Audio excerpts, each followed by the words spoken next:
Genesis chapter 29. Jacob meets Rachel.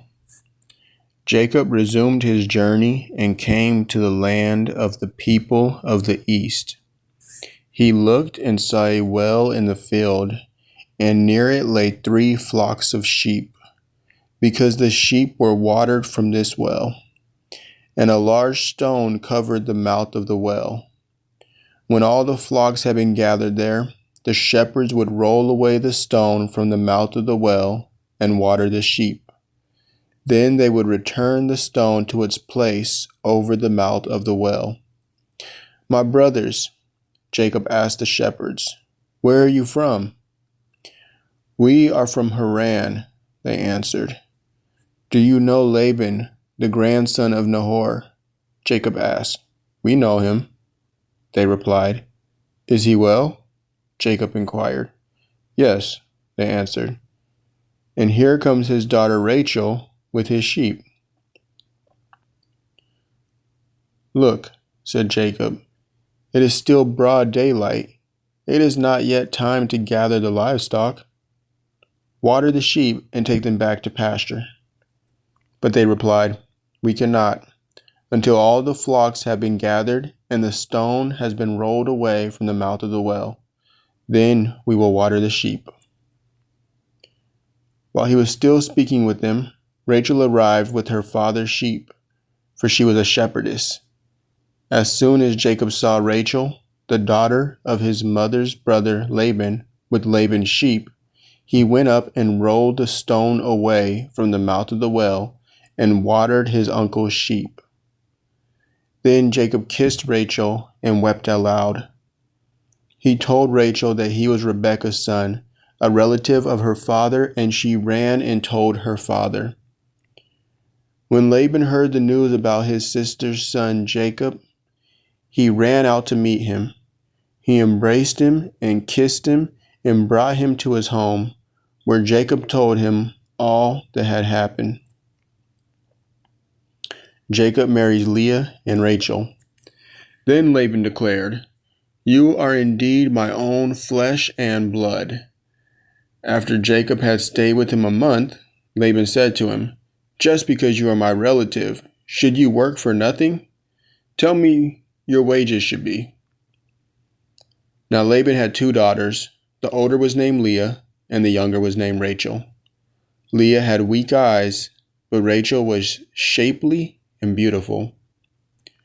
Since Jacob loved Rachel, he answered, "I will serve you 7 years for your younger daughter, Rachel." Laban replied, "Better that I give her to you than to another. Stay here with me." So Jacob served 7 years for Rachel, yet it seemed but a few days because of his love for her. Finally, Jacob said to Laban, "Grant me my wife, for my time is complete and I want to sleep with her." So Laban invited all the men of that place and prepared a feast.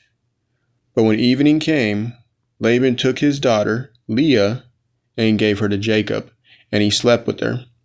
And Laban gave his servant girl, Zilpah, to his daughter Leah as her maidservant. When morning came, there was Leah. "What have you done to me?" Jacob said to Laban. "Wasn't it for Rachel that I served you? Why have you deceived me?" Laban replied, "It is not our custom here to give the younger daughter in marriage before the older. Finish this week's celebration, and we will give you the younger one in return for another 7 years of work." And Jacob did just that. He finished the week's celebration, and Laban gave him his daughter Rachel as his wife.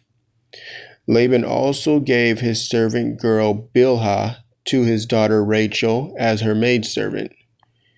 Jacob slept with Rachel as well, and indeed he loved Rachel more than Leah, so he worked for Laban another 7 years. Reuben, Simon, Levi, and Judah. When the Lord saw that Leah was unloved, he opened her womb, but Rachel was barren, And Leah conceived and gave birth to a son, and she named him Reuben, for she said, "The Lord has seen my affliction. Surely my husband will love me now." Again she conceived and gave birth to a son, and she said, "Because the Lord has heard that I am unloved, he has given me this son as well." So she named him Simon. Once again Leah conceived and gave birth to a son, and she said, "Now at last my husband will become attached to me, because I have borne him 3 sons." So he was named Levi. And once more she conceived and gave birth to a son, and said, "This time I will praise the Lord." So she named him Judah. Then Leah stopped having children.